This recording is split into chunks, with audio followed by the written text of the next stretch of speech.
नमस्ते बच्चों।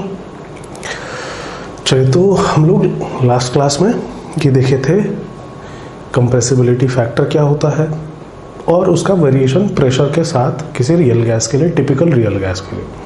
ठीक है, एक चीज़ ये है कि हम लोगों ने ग्राफ जो बनाया था आइडियल गैस के लिए, एक स्ट्रेट लाइन आ रहा था, किसी टिपिकल रियल गैस के लिए ऐसा आ रहा था, और हम लोग ये बोले थे कि हाइड्रोजन और हीलियम के लिए ऐसा आता है स्ट्रेट लाइन, और ये हमेशा इसके ऊपर ही रहता है। हमेशा ये क्या शो करते हैं? Positive deviation. पीवी का ग्राफ जब पी के साथ बनाए थे तो ऐसा कुछ आया था हाइड्रोजन और हीलियम के लिए। एक्सेप्शनल बिहेवियर होता है हाइड्रोजन और हीलियम का, ऐसा बोला जाता है। इस एक्सेप्शनल बिहेवियर का रीज़न क्या है? क्यों एक्सेप्शनल बिहेवियर करते हैं हाइड्रोजन और हीलियम? क्यों ये नेगेटिव डेविएशन शो नहीं करते हैं? क्यों हमेशा पॉजिटिव डेविएशन? हाँ, बस अगर इधर की बात करें वेरी लो प्रेशर, तो ये भी आइडियल गैस की तरह बिहेव करता है। अदरवाइज किसी भी प्रेशर रीजन में ये हमेशा पॉजिटिव डेविएशन शो करते हैं। क्यों ऐसा? तो बात ये है कि हाइड्रोजन में और हीलियम में जो इंटरमॉलिक्यूलर फोर्सेस होते हैं वो बहुत ही वीक होते हैं। ऐसा क्यों, ये आप लोग पढ़ेंगे। इनमें जो इंटरमॉलिक्यूलर फोर्सेस होते हैं ये बहुत ही वीक होते हैं। ठीक है, इनके वीक होने की वजह से होता क्या है, इनके लिए जो ए की वैल्यू है वो बहुत स्मॉल होती है। जनरली हम क्या बताए थे, किसी गैस के लिए ए की वैल्यू बी से ज़्यादा होती है। वैसे होते तो दोनों ही स्मॉल क्वांटिटी हैं, बट फिर भी ए की वैल्यू बी से ज़्यादा होती है। बट इनके लिए ए की वैल्यू बी से काफ़ी कम होती है। और अगर ऐसा होता है तो फिर हम लोग जो z लिखते हैं 1 minus a by v minus p b upon r t, ऐसा लिखे थे अगर याद हो तो, है ना। तो ए की वैल्यू बहुत स्मॉल होती है, तो ये वाला टर्म हमेशा नेग्लिजिबल रहता है इसके कंपैरिजन में। तो z इनके लिए हमेशा 1 plus p b by r t होता है। ठीक है, z की वैल्यू 1 से ज़्यादा होती है। ठीक है ना। तो एक्सेप्शनल बिहेवियर का रीज़न क्या है हाइड्रोजन और हीलियम के एक्सेप्शनल बिहेवियर का? तो उसका रीज़न है very weak intermolecular forces in hydrogen and helium. ठीक है, लिखते हैं, वहाँ पे लिखिए एक्सेप्शन, हेडिंग डालिए exceptional behaviour of hydrogen and helium.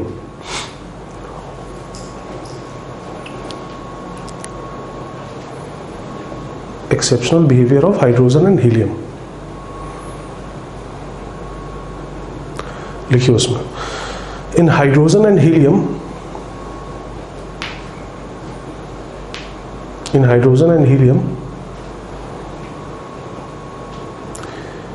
intermolecular forces are very weak.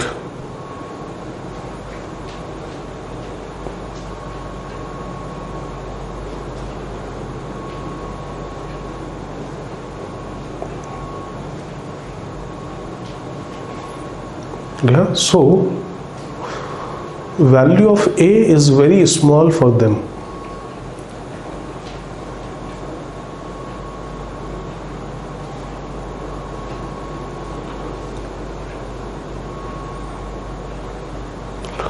So they always show positive deviation from ideal behavior. So they always show positive deviation from ideal behavior. लिखा, चलिए।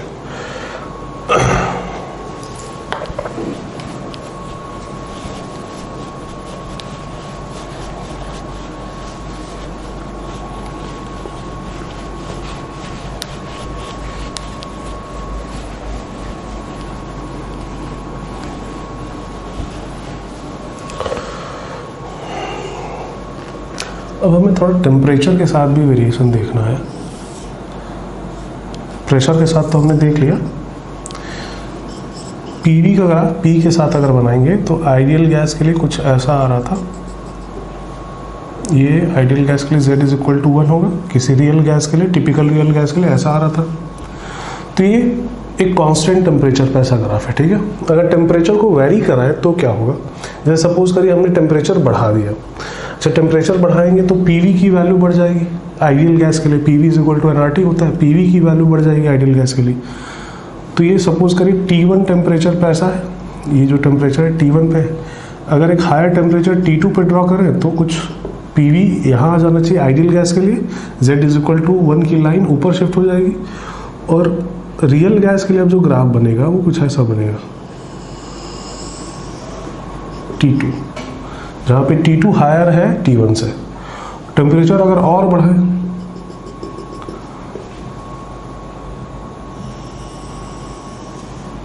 ऐसा कुछ T3 is greater than T2 is greater than T1। In graphs को देख के क्या समझ में आ रहा है, क्या लग रहा है कि टेम्परेचर बढ़ाने से क्या हो रहा है?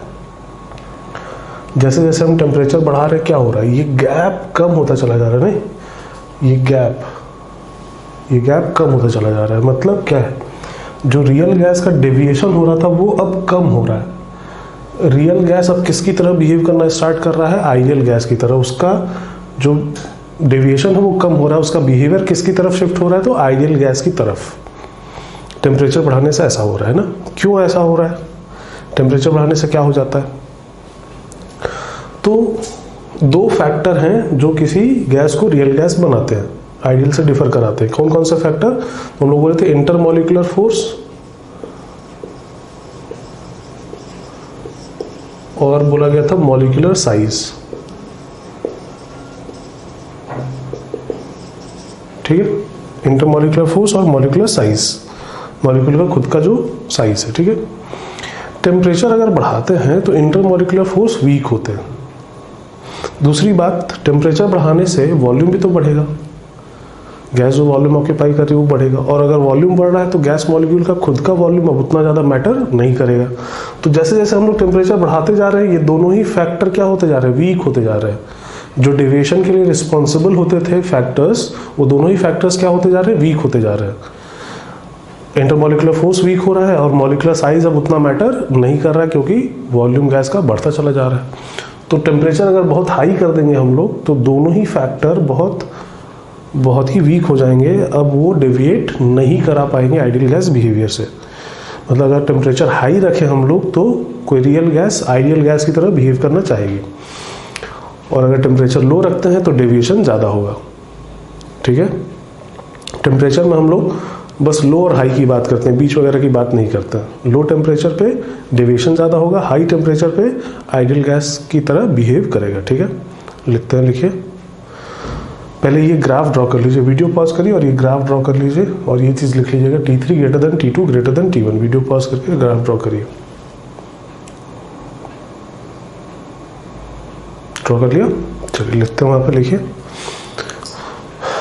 ऑन इंक्रीजिंग द टेम्परेचर,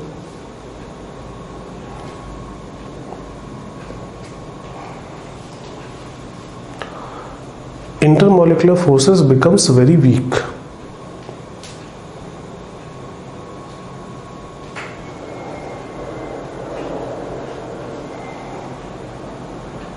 लिखा, intermolecular forces becomes very weak. Also on increasing the temperature,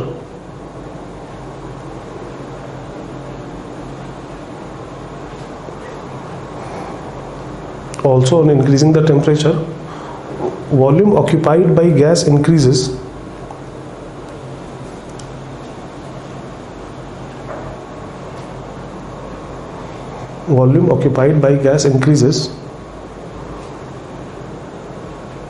so volume of gas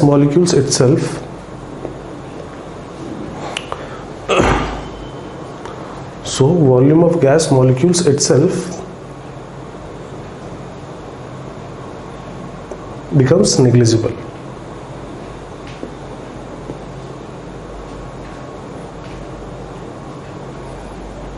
So at high temperature,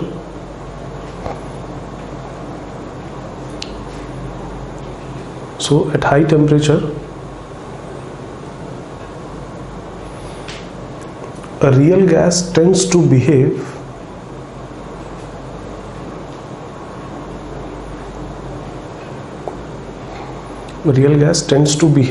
like an ideal gas.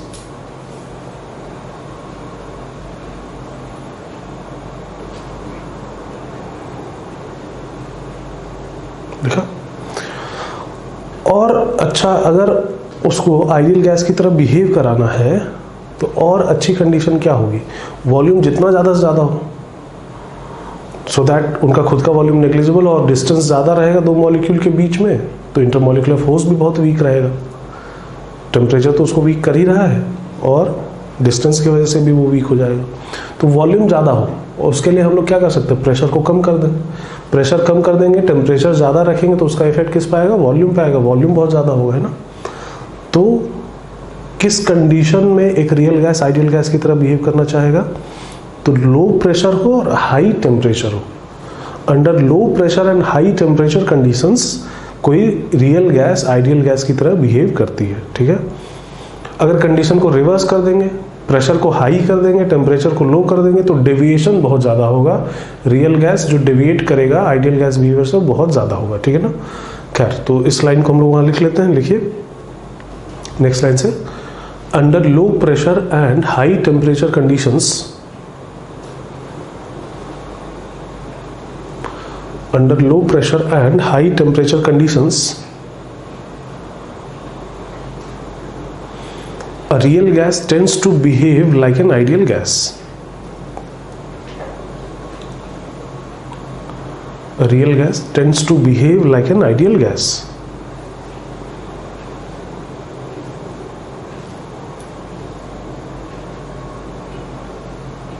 लिखा, चलिए। कहीं कहीं पे ऐसा यूज़ किया जाता है, ऐसा बोला जाता है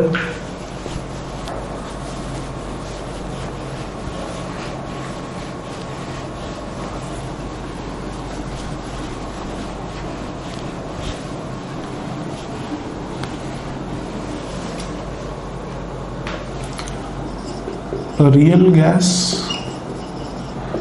विथ लार्ज मोलर वॉल्यूम।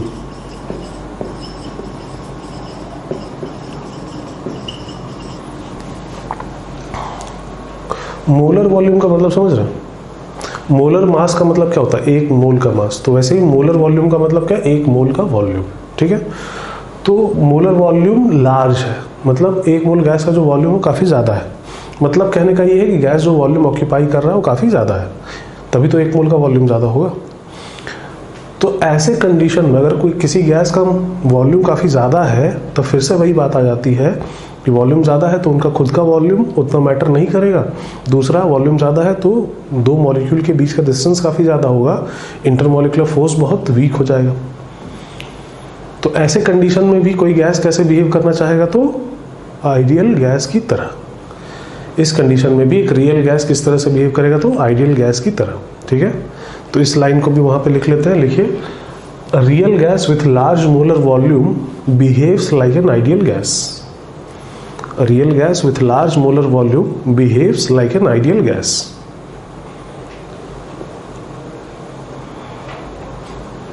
लिखा, चलिए। कहीं कहीं पे क्वेश्चन में क्या किया जाता है, ऐसा बोल दिया जाता है, a real gas with negligible intermolecular force।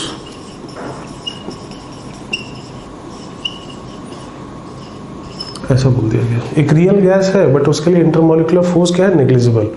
तो इसके लिए हम लोग क्या कर सकते हैं, हम लोग जो इक्वेशन है P + n² A/v² into V - nb is equal to nRT।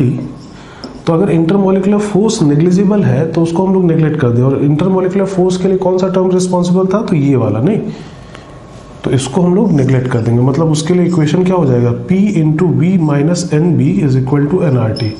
और अगर एक मोल है तब तो ये वाला फॉर्मूला ऐसा हो जाएगा, P × V - b is equal to RT। या ऐसे लिखा जा सकता है, अगर रियल गैस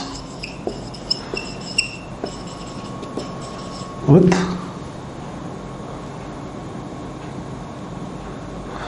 मतलब उसका खुद का वॉल्यूम नेग्लिजिबल है, ऐसा बोला जाएगा ना। Real gas in which size of gas molecules is negligible,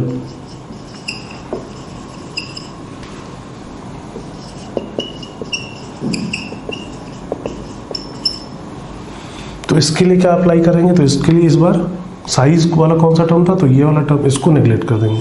तो उसके लिए इक्वेशन क्या हो जाएगा, p plus n square a by v square into v is equal to n r t, या अगर 1 मोल है तो उसके लिए क्या हो जाएगा, तो p plus a by v square into v is equal to r t. ठीक है, तो हो सकता है कुछ क्वेश्चन बनाने के लिए इस तरीके का कंडीशन ले लिया जाए। तो अगर कंडीशन कुछ ले लिया जा रहा है तो उसके हिसाब से हम लोग फॉर्मूला को फिर चेंज करेंगे। ठीक है, नोट करना है तो वीडियो को पॉज करके इस चीज़ को नोट करिए, वहाँ पे नोट कर लिया। चलिए तो ये हो गया रियल गैस वाला पार्ट। ठीक है, रियल गैस वाले पार्ट में हमें इतनी चीज़ें देखनी थी और मोस्टली चीज़ें थियोरेटिकल है, थियोरेटिकल क्वेश्चन ही दिए जाते हैं। ठीक है,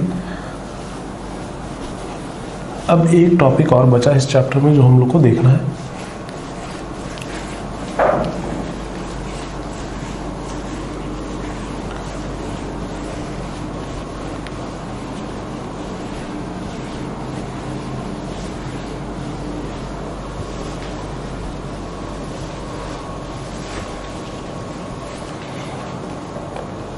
वो टॉपिक है गैस के लिक्विफिकेशन से related. Liquefaction of gas and critical phenomena.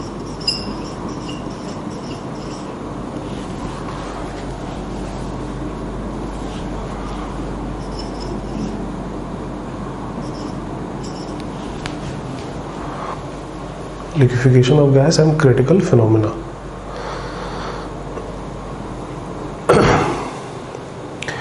होता क्या है, अगर किसी आइडियल गैस को आप सोचेंगे कि आप लिक्विफाई कर दे तो ऐसा नहीं हो सकता। आइडियल गैस को हम लोग लिक्विफाई नहीं कर सकते क्योंकि उसमें इंटरमॉलिक्यूलर फोर्स है ही नहीं, मॉलिक्यूल एक दूसरे को अट्रैक्ट करते ही नहीं है ना। किसको लिक्विफाई कर सकते हैं हम लोग, तो रियल गैस को। रियल गैस को लिक्विफाई करने क्या तरीके, कई तरीके हो सकते हैं। या तो उसका टेम्परेचर कम कर दिया जाए, बहुत कम कर दिया जाए तो हो सकता है एक टेम्परेचर के बाद वो लिक्विड में कन्वर्ट हो जाए, या फिर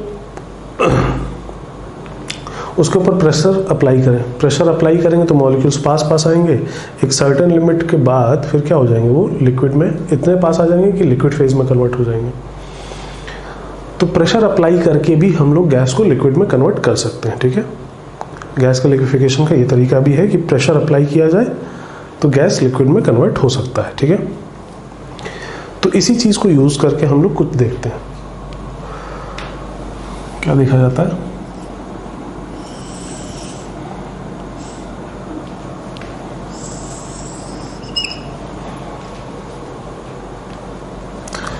अगर प्रेशर का ग्राफ वॉल्यूम के साथ बनाया जाए, प्रेशर का ग्राफ वॉल्यूम के साथ कांस्टेंट टेम्परेचर पे, P versus V, temperature constant है, तो अगर आइडियल गैस होता तो हम लोग बोल चुके हैं कि ये एक रेक्टेंगुलर हाइपरबोला ऐसा आता है ना।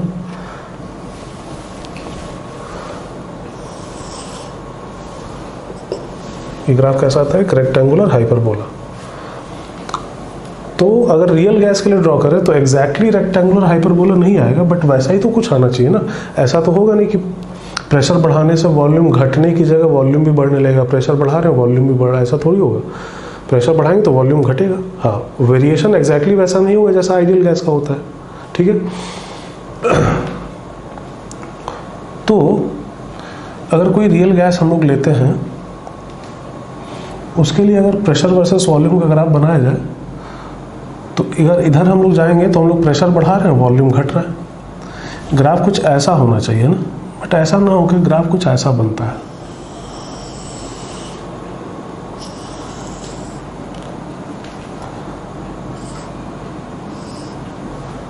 ऐसा कुछ ग्राफ आता है।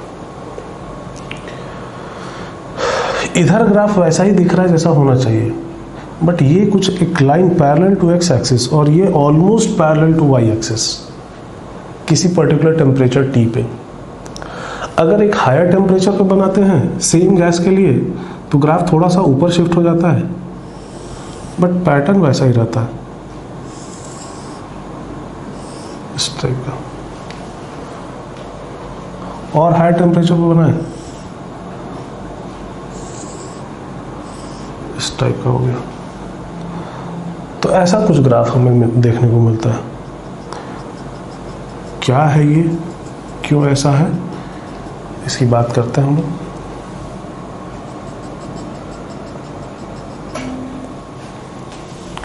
और हाई टेम्परेचर बनाएंगे, कुछ ऐसा हो जाता है।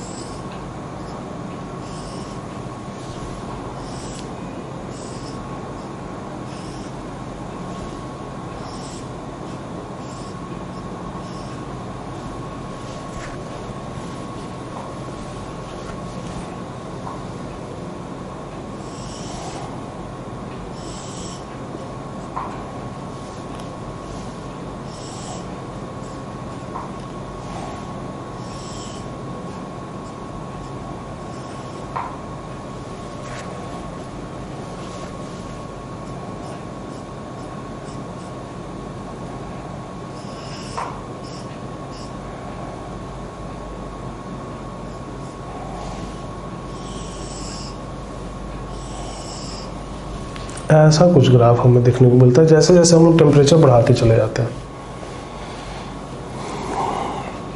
इधर ठीक है, इधर वैसा ही ग्राफ दिख रहा है जैसा होना चाहिए, ऐसा ही कुछ होना चाहिए, बट इधर कुछ अजीब टाइप का ग्राफ दिख रहा है। ठीक है, किसी टेम्परेचर टी पे हमने ग्राफ बनाया है। ये पॉइंट ए है मान लेते हैं, ये पॉइंट है बी, ये पॉइंट है सी और ये पॉइंट है डी। तो हो क्या रहा है, ए से बी हम लोग जा रहे हैं तो हम लोग गैस के ऊपर प्रेशर बढ़ा रहे हैं, नहीं ऊपर की तरफ शिफ्ट हो रहा है। ए से बी की तरफ जा रहे हैं तो प्रेशर बढ़ा रहे हैं, गैस का वॉल्यूम घट रहा है। बट बी पे आके क्या हुआ, बी से सी तक प्रेशर क्या दिख रहा है आपको, कांस्टेंट दिख रहा है, नहीं प्रेशर चेंज नहीं हो रहा है। हाँ, वॉल्यूम क्या हो रहा है, घटता चला जा रहा है। और फिर सी के बाद क्या दिख रहा है, सी से डी तक प्रेशर बहुत ज़्यादा चेंज हो रहा है बट वॉल्यूम बहुत कम चेंज हो रहा है। ये graph almost parallel to y axis होता है। तो इसका क्या इंटरप्रिटेशन है, तो इंटरप्रिटेशन ये है कि गैस ए से लेके बी तक तो गैस के फॉर्म में था, बट जब बी पे पहुंचे तो अब गैस नहीं रहा, अब गैस का क्या हो गया, लिक्विफिकेशन शुरू हो गया है। इसलिए प्रेशर तो कांस्टेंट है बट वॉल्यूम घटता चला जा रहा है। बी से लेके सी तक पूरे टाइम क्या हुआ है, गैस लिक्विड में कन्वर्ट हुआ है। बी पे लिक्विफिकेशन स्टार्ट हुआ है, सी पे लिक्विफिकेशन खत्म हो गया है, सी पे पूरा का पूरा लिक्विड है। जैसे जैसे बी से सी की तरफ आएंगे कुछ गैस अब कन्वर्ट होता जा रहा है लिक्विड में। हाँ, हालांकि इधर गैस ज़्यादा होगा, लिक्विड कम होगा, बट जैसे जैसे इधर आते जाएंगे गैस का अमाउंट कम होता जाएगा, लिक्विड बढ़ता चला जाएगा और सी पे पहुंच जाएंगे तो पूरा का पूरा क्या होगा, लिक्विड। तो प्रेशर अप्लाई किया एक सर्टेन प्रेशर पे आके, कितना, इधर गैस का लिक्विफिकेशन नहीं हुआ, इधर गैस फेज में ही है, यहाँ पे आया है तब उसका गैस का लिक्विफिकेशन शुरू हुआ है। मतलब जब तक इतना प्रेशर हम लोग अप्लाई नहीं किए हैं तब तक गैस लिक्विड में कन्वर्ट नहीं हुआ है। इससे कम प्रेशर पे गैस लिक्विड में कन्वर्ट नहीं होगा इस टेम्परेचर टी पे। हाँ, अगर एक हायर टेम्परेचर पे चले जाएंगे तो लिक्विड में कन्वर्ट करने के लिए जो प्रेशर लगेगा वो और थोड़ा ज़्यादा लग रहा है, और हायर पे जाएंगे तो और ज़्यादा प्रेशर अप्लाई करेंगे तब लिक्विड में कन्वर्ट होगा। इसमें यहाँ पे लिक्विफिकेशन शुरू हुआ है, इसमें यहाँ पे शुरू हुआ है, इधर तो गैस फेज में ही है, इसमें यहाँ पे शुरू हो रहा है और हायर प्रेशर लग रहा है। लेकिन इस ग्राफ में क्या है, इसमें तो कहीं हमें नहीं दिख रहा है ऐसा कि लिक्विफिकेशन शुरू हो रहा है। इसमें तो गैस के लिए जैसा ग्राफ होना चाहिए वैसा ये है पूरे टाइम। इधर लिक्विफिकेशन नहीं हो पा रहा है, इधर हो रहा है, इधर हो रहा है, इधर हो रहा है। यहाँ क्या हो रहा है, यहाँ पे क्या है, यहाँ पे क्या है, इसके पहले इन सब ग्राफ में क्या दिख रहा है, लिक्विफिकेशन चल रहा है एक रेंज में। लिक्विफिकेशन यहाँ स्टार्ट हो रहा है, यहाँ एंड हो रहा है, बीच में लिक्विड गैस लिक्विड में कन्वर्ट हो रहा है। बट इसमें क्या है, यहाँ तक जैसा गैस का होना चाहिए वैसा है और इसके बाद क्या है, लिक्विड के जैसा हो गया है। तो इसमें क्या होता है, एक पर्टिकुलर पॉइंट पे गैस लिक्विड में कन्वर्ट हो जाता है। इसमें क्या था, पॉइंट पे नहीं हो रहा था, यहाँ से लेके यहाँ तक कन्वर्ट हो रहा था। यहाँ पे क्या है, एक पर्टिकुलर पॉइंट पे गैस लिक्विड में कन्वर्ट हो जाता है। और जिस टेम्परेचर पे ये ग्राफ है उसके अबव किसी टेम्परेचर पे हम लोग चले जा रहे हैं तो फिर गैस लिक्विड में कन्वर्ट नहीं हो रहा है, चाहे आप उस पर कितना भी प्रेशर लगा लीजिए।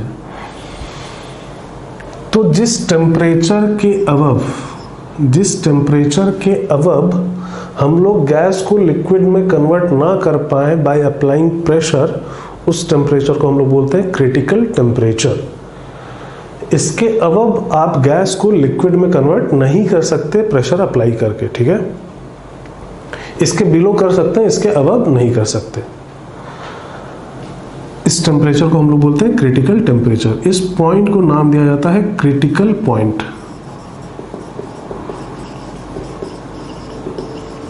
इसको हम लोग क्या नाम देते हैं? Critical point.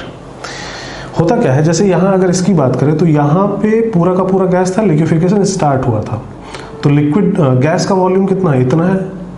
उसका जो करस्पॉन्डिंग लिक्विड है उसका वॉल्यूम कितना है? इतना है। जब वो पूरा का पूरा गैस लिक्विड में कन्वर्ट हो गया तो करस्पॉन्डिंग लिक्विड का वॉल्यूम इतना है। ये लिक्विड का वॉल्यूम है, ये गैस का वॉल्यूम है। दोनों के वॉल्यूम में बहुत ज़्यादा डिफरेंस दिख रहा है, दोनों की डेंसिटी में बहुत ज़्यादा डिफरेंस होगा। लेकिन अगर टेम्परेचर हाई किए तो लिक्विड का वॉल्यूम इतना और उसका जो गैस है उसका वॉल्यूम इतना, तो डिफरेंस क्या हो गया? अब कम हो गया। और हाई किए और कम हो जाएगा डिफरेंस, और हाई किए और कम हो गया। तो ये जो डिफरेंस एक कम होते होते क्या हो गया? सेम हो गया, डिफरेंस जीरो हो गया। यहाँ क्रिटिकल पॉइंट पे पहुंचे हैं, तो इसके बाद इधर इस तरफ क्या है? गैस है, और इसके इधर क्या है? लिक्विड है। इस पॉइंट पे दोनों फेज एक साथ एग्जिस्ट करते हैं विथ नो डिफरेंस, उनमें कोई भी डिफरेंस नहीं होता है। आप उन दोनों को डिस्टिंग्विश नहीं कर सकते, डिफरेंशिएट नहीं कर सकते, उनकी प्रॉपर्टीज आइडेंटिकल हो जाती हैं। इस पॉइंट पे आके दोनों फेज की प्रॉपर्टीज क्या हो जाती हैं? आइडेंटिकल। क्रिटिकल पॉइंट पे दोनों फेज एक साथ एग्जिस्ट करते हैं विथ आइडेंटिकल प्रॉपर्टीज, दोनों की डेंसिटी सेम हो जाती है। जो डेंसिटी गैस फेज की वही डेंसिटी लिक्विड फेज की, या दोनों के रिफ्रैक्टिव इंडेक्स सेम हो जाते हैं, दोनों में कोई फिजिकल डिफरेंस नहीं रह जाता है। ठीक है, ऐसा इस चीज को हम लोग बोलते हैं क्रिटिकल पॉइंट। अच्छा, ऐसा नहीं कि क्रिटिकल टेम्परेचर पे अपने आप कोई भी प्रेशर आप लगा दीजिए तो गैस लिक्विड में कन्वर्ट हो गया। इस इतने प्रेशर पे तो लिक्विड में कन्वर्ट नहीं हुआ, इतने प्रेशर पे नहीं हुआ, यहाँ पहुंचे तब हुआ है ना। यहाँ तो आपने जो प्रेशर मिनिमम लगाना है, जो मिनिमम प्रेशर चाहिए गैस को लिक्विड में कन्वर्ट करने के लिए एट क्रिटिकल टेम्परेचर, उसको हम लोग नाम देते हैं क्रिटिकल प्रेशर। पीसी क्या है, समझ में आ रहा है? क्रिटिकल टेम्परेचर पे गैस को लिक्विड में कन्वर्ट करने के लिए जो मिनिमम प्रेशर चाहिए, मिनिमम इतना लगाना पड़ेगा। इससे ज़्यादा अगर है तो लिक्विड में रहेगा, इससे कम है तो लिक्विड में नहीं रहेगा। तो मिनिमम जो प्रेशर चाहिए क्रिटिकल पॉइंट पे, क्रिटिकल टेम्परेचर पे गैस को लिक्विड में कन्वर्ट करने के लिए, उसको हम लोग बोलते हैं पीसी, क्रिटिकल प्रेशर। और इस कंडीशन में, इस कंडीशन मतलब क्रिटिकल पॉइंट पे 1 मोल सब्सटेंस का जो वॉल्यूम है उसको हम लोग बोलते हैं वीसी, क्रिटिकल वॉल्यूम। ठीक है, चलिए लिखा जाए इन सब चीज़ों को पहले एक एक करके। पहले तो आप वीडियो पॉज करिए और ग्राफ ड्रॉ करिए पहले सबसे।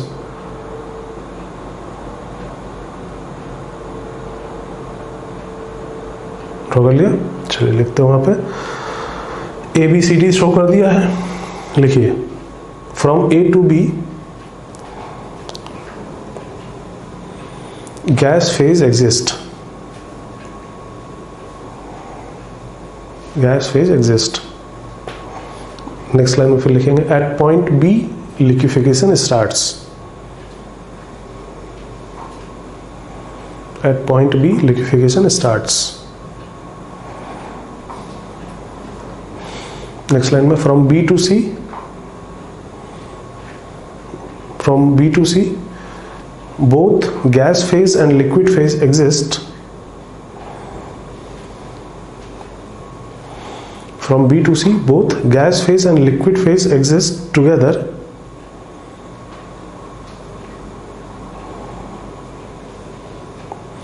but with different properties.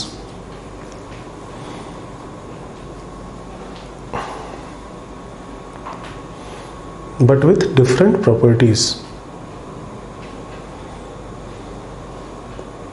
लिखा? नेक्स्ट लाइन में लिखिए from C to D, from C to D only liquid phase exist, from C to D only liquid phase exist.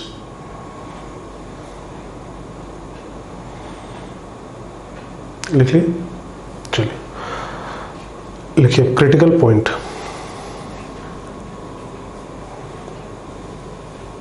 Critical point के बारे में लिख लेते हैं। लिखिए eight critical point, eight critical point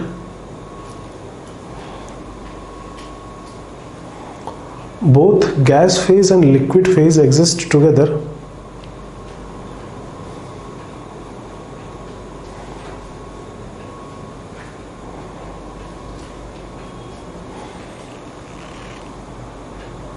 both gas phase and liquid phase exist together with identical properties.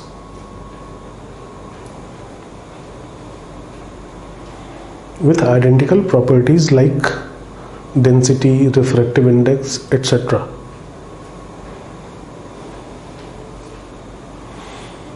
We cannot differentiate between them.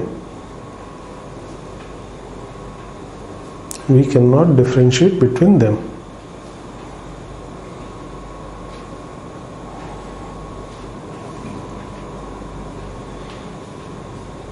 लिख लिया? चलो लिखिए अब नेक्स्ट लाइन में critical temperature.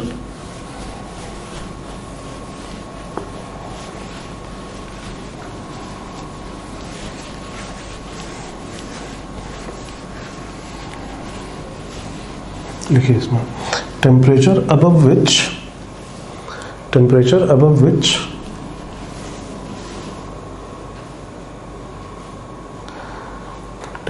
above which a real gas cannot be liquefied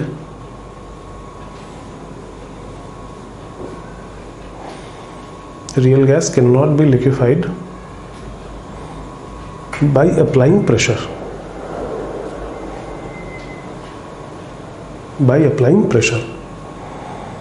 लिखा? इसकी value होती है कुछ TC इज इक्वल टू होता है 8A/27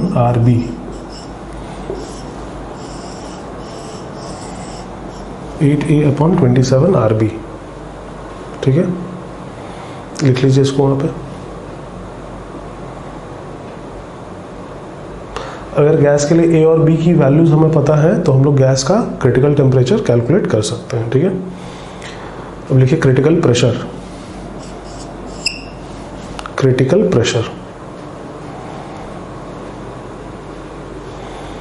लिखिए इसमें minimum pressure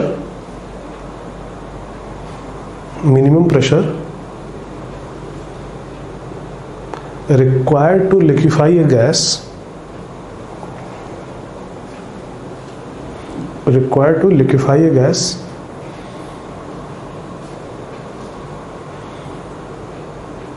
at critical temperature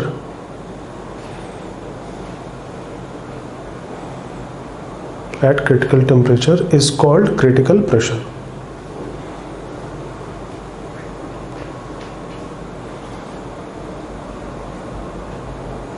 लिखा? चलिए, इसकी भी वैल्यू होती है, A/27B²। PC is equal to A/27B²। इसको भी नोट कर लीजिए वहां पे।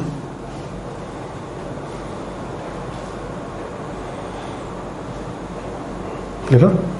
अब लिखिए critical volume VC।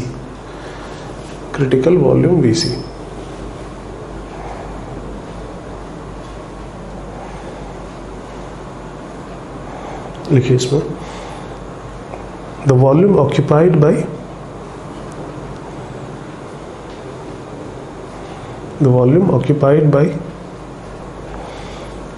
1 mole of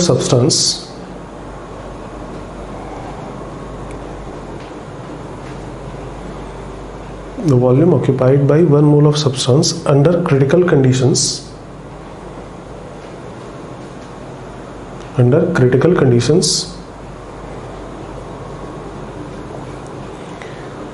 is called critical volume।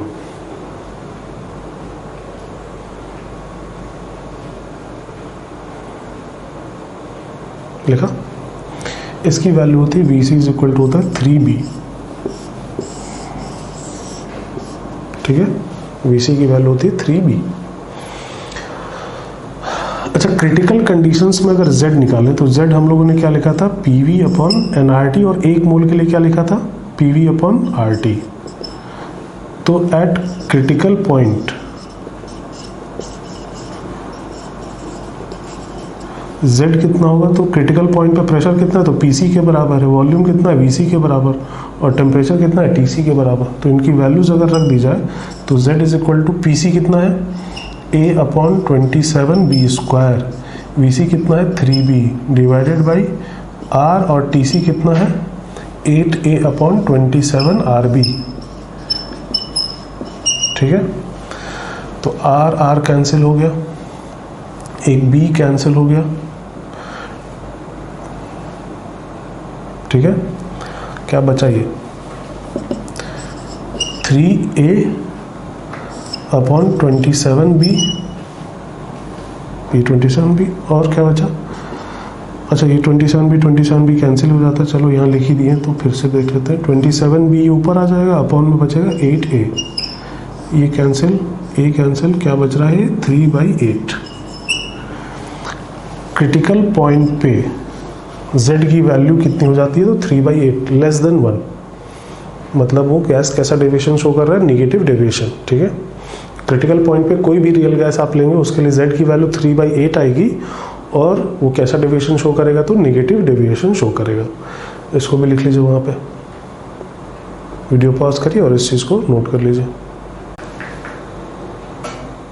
Note कर लिया, चलिए। एक अगर A और B की वैल्यू पता है तो इनमें से कोई भी वैल्यू हमसे पूछी जाए हम लोग निकाल सकते हैं, या रिवर्स में बोला जाए इनमें TC, PC और BC में से कोई भी दो वैल्यू आपको पता होगा तो A की वैल्यू और B की वैल्यू आप कैलकुलेट कर सकते हैं। ठीक है, अच्छा एक चीज ये होता है,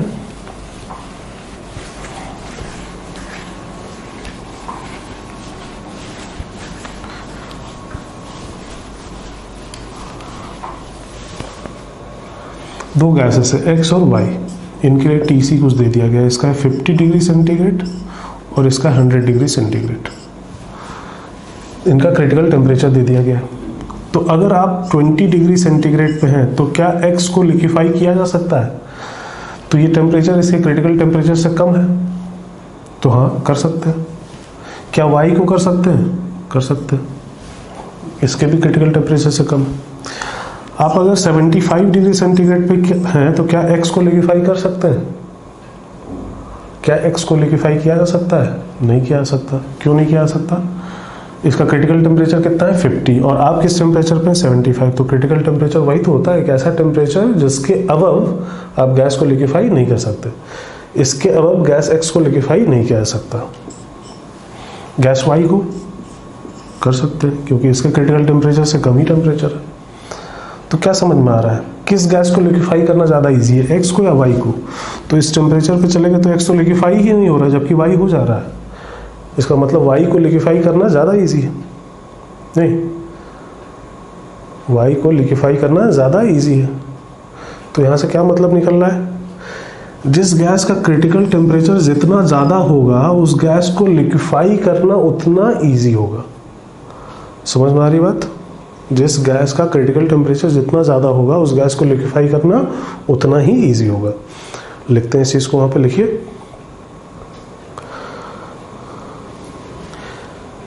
gas having higher value of critical temperature,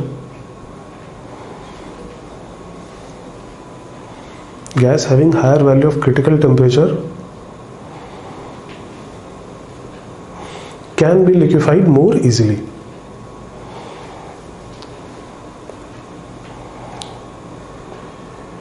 लिखा, चलिए। तो इस तरह से आपको दो तीन गैस का क्रिटिकल टेम्परेचर बता दिया जाए और बोला जाए किस ऑर्डर में बताइए ईज है लिक्विफिकेशन का, तो बता सकते हैं। यहाँ पे Y ज़्यादा लिक्विफिएबल है एज कम्पेयर टू X, ठीक है ना। चलिए, इन पे कैलकुलेशन बेस्ड क्वेश्चन आ सकते हैं। A और B की वैल्यू बता के TC बताइए कितना होगा या PC बताइए कितना होगा। समझ में आ रही बात।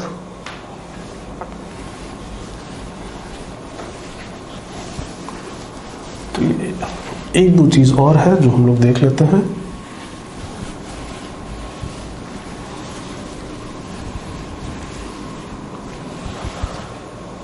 एक होता है बॉयल्स टेम्परेचर,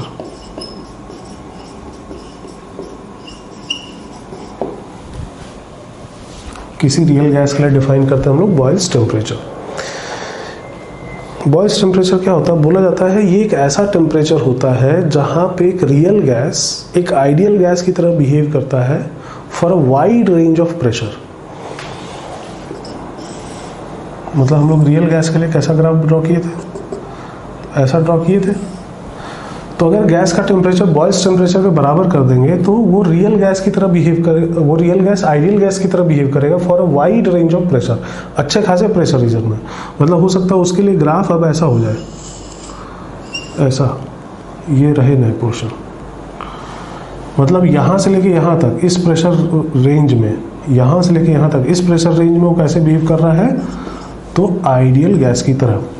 ठीक है, ऐसा क्यों होता है, इसका बोला जाता है कि बॉयज टेम्परेचर, अगर किसी गैस का हम लोग टेम्परेचर बॉयज टेम्परेचर के बराबर कर देते हैं तो वहाँ मॉलिक्यूल्स के बीच का डिस्टेंस कुछ इतना हो जाता है कि उनमें अट्रैक्टिव और रिपल्सिव फोर्स इक्वल हो जाते हैं, दोनों एक दूसरे को कैंसल आउट कर देते हैं। तो ऐसे में गैस आइडियल गैस की तरह बिहेव करने लगता है। ठीक है, ऐसा बोला जाता है। लिखते हैं वहाँ पे, लिखिए बॉयज टेम्परेचर। इसके बारे में कहाँ से आया, क्यों आया, ऐसा क्यों होता है, ये सब नहीं जानना है, बस इतना जानना है कि ऐसा होता है और इसकी कुछ वैल्यू भी होती है। बॉयज टेम्परेचर को हम लोग टीवी से रिप्रेजेंट करते हैं, इसकी वैल्यू होती है A/RB के बराबर। बॉयज टेम्परेचर की वैल्यू होती है A/RB के बराबर। ठीक है, लिखते हैं वहाँ पे, लिखिए boys temperature. A temperature at which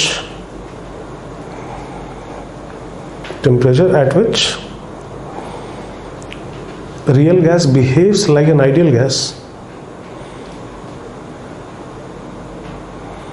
real gas behaves like an ideal gas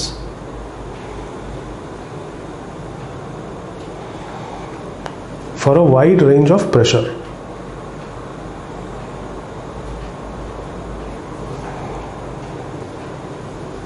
लिखा, इसी में आगे कंटिन्यू करिए। At this temperature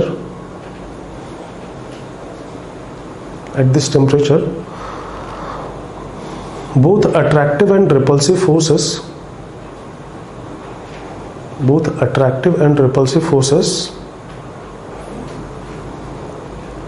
cancels out each other। both attractive and repulsive forces cancels out each other। लिखा, वीडियो पॉज करके ये graph draw कर लीजिए और इसकी वैल्यू लिख लीजिए।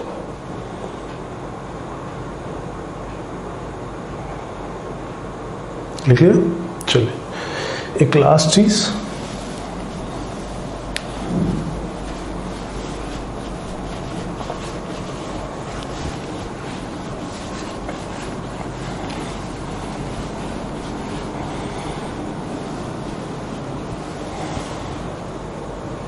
Inversion temperature.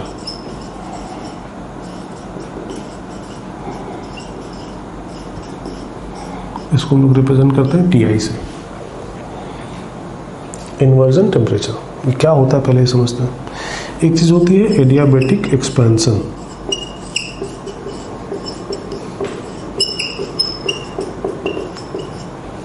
गैस का adiabatic expansion.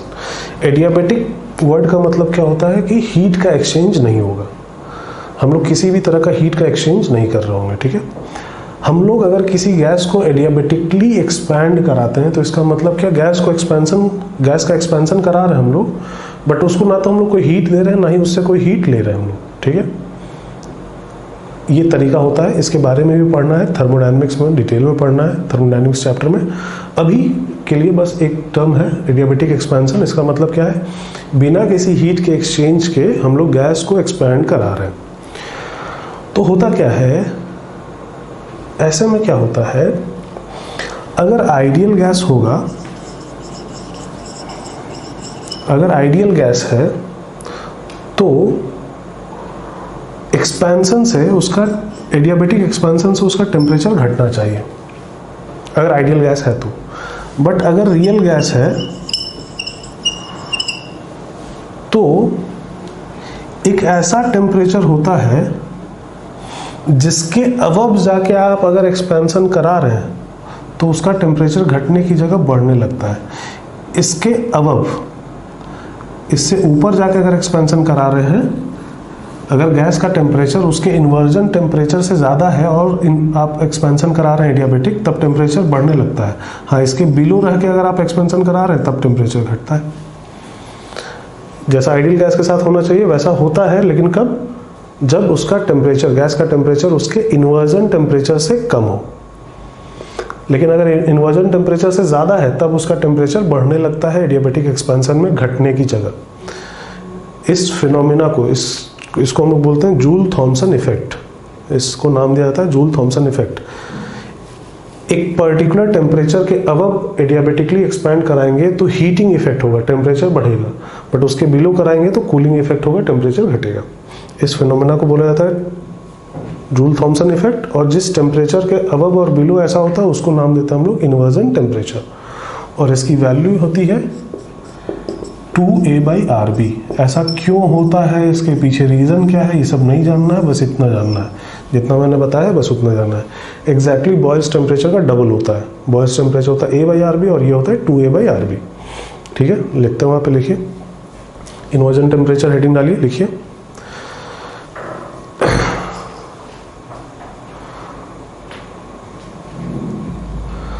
a real gas on expanding adiabatically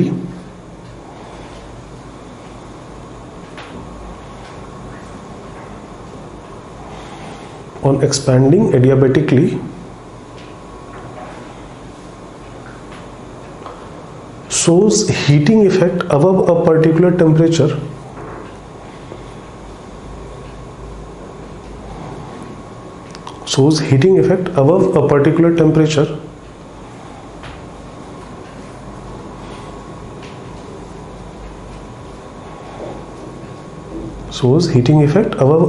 temperature and cooling effect below that particular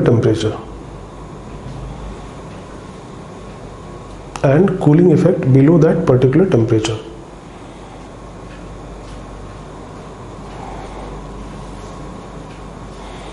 इसी में आगे कंटिन्यू करिए। This phenomena is named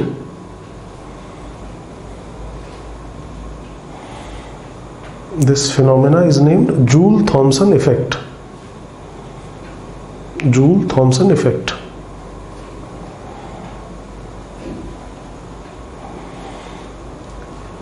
And that particular temperature is named inversion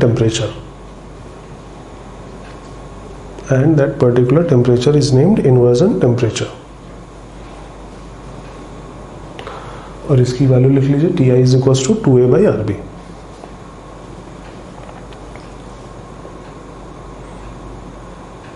लिख लिया? चलिए, तो इसके साथ हम लोग ये चैप्टर यहाँ पे कंप्लीट करते हैं। ये चैप्टर यहाँ पे फिनिश होता है हमारे तरफ से। हालांकि अगर आप एनसीईआरटी देखेंगे तो इस चैप्टर में ही और भी कुछ चीज़ें दी गई हैं लिक्विड स्टेट के बारे में। वेपर प्रेशर क्या होता है, विस्कोसिटी क्या होता है, ये सारी चीज़ें वहाँ पे दी गई हैं। तो वो आप लोग को खुद से पढ़ना है। स्कूल के पॉइंट ऑफ व्यू से वो इम्पॉर्टेंट है, पूछा जाता है स्कूल में। हालांकि इन सब चीज़ों के बारे में हम लोग केमिस्ट्री में या फिजिक्स में मिला के आगे पढ़ना ही है, but school point of view से वो इम्पॉर्टेंट होता है, वो चीज़ पूछी जाती है। तो एनसीईआरटी एक बार आप रीडिंग लगाएंगे लिक्विड स्टेट का, और जब केमिकल बॉन्डिंग पढ़ लेंगे तो इसी चैप्टर में इंटरमॉलिक्यूलर फोर्सेस के बारे में दिया गया है, तो वो पोर्शन भी पढ़ना है एनसीईआरटी से। बट एक बार केमिकल बॉन्डिंग में इंटरमॉलिक्यूलर फोर्सेस पढ़ लेंगे तब उसके बाद पढ़िएगा, ठीक है। और ये चैप्टर यहाँ पे ख़त्म होता है, तो अब आप लोग इसके असाइनमेंट्स ज़रूर लगाएं। चलिए, तो ये चैप्टर हम लोग यहाँ फिनिश करते हैं। इसके असाइनमेंट्स आप लोग सॉल्व करिए, ठीक है। और थोड़ा कंसेप्चुअल चैप्टर है ये। इसका जो न्यूमेरिकल पोर्शन है उसमें अगर न्यूमेरिकल्स बनाए जाए तो बहुत अच्छे न्यूमेरिकल्स बन जाते हैं, और थियोरेटिकल चीज़ें रियल गैस वाले पार्ट में अच्छी खासी पूछी जाती हैं, ठीक है। तो कुल मिला के एक ठीक ठाक चैप्टर है ये, क्वेश्चंस आते हैं इससे, ठीक है। चलिए, तो हम लोग आज का लेक्चर यहीं पे कंप्लीट करते हैं। Thank you.